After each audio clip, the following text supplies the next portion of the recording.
Hello everyone, today our group would like to introduce about blood pressure and shock.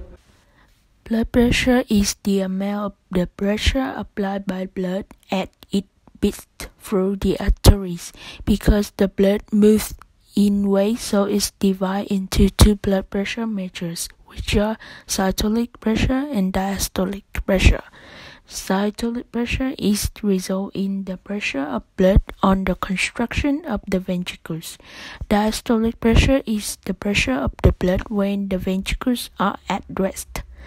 When the blood pressure goes beyond a certain range, we indicate as hypertension, and when it drops within a certain range, we refer to hypertension.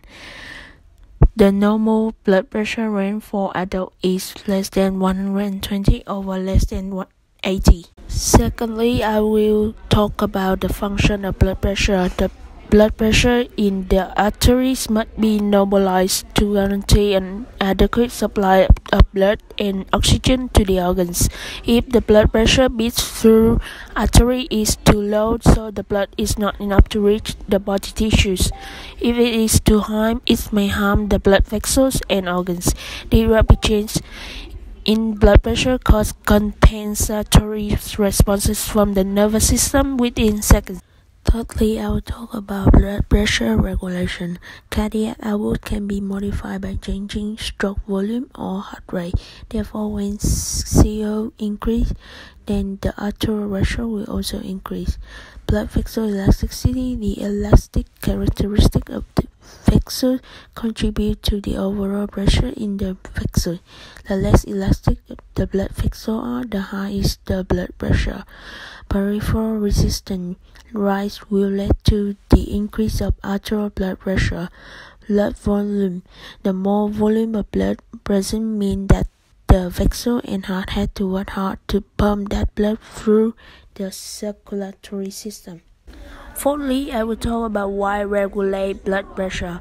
Blood pressure keeps the blood flowing through all these range so that the body cell can receive the oxygen and nutrient demand to sustain life. There are two abnormal signs of blood pressure, which are hypertension and hypotension. Hypertension means high blood pressure, and hypotension refers to low blood pressure. Fifthly, I would like to talk about the relationship between blood pressure and shock.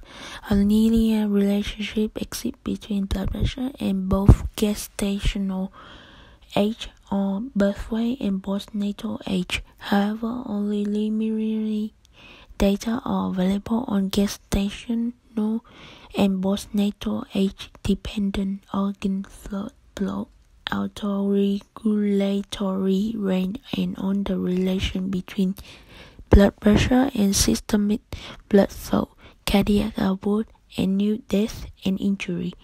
Oxygen delivery to the tissues is influenced by cardiac output and blood flow, so more than blood pressure, and hence value of blood pressure that are statistically abnormal are not necessarily pathologic. This is true for systolic, diastolic, and mean arterial blood pressure. Similarly, hypertension is not identical with shock, but it may be associated with later stage of shock. Cardiogenic shock is result in myocardial disease. It occurs when the heart is damaged, or we can call by heart attack. During a heart attack, blood flow through the artery is restricted or blocked. This led to cardiogenic shock. There are some causes of cardiogenic shock, which are pulmonary embolism, pericardial tamponade, sudden valvular regurgitation, rupture of her heart wall, inability of heart muscle to work accurately, ventricular fibrillation, and ventricular tachycardia. Talk about the complication of cardiogenic shock. If we do not treat it immediately, it can be fatal. Another serious complication is damage to our liver, kidney, and also other organs from lack of oxygen, which can be permanent.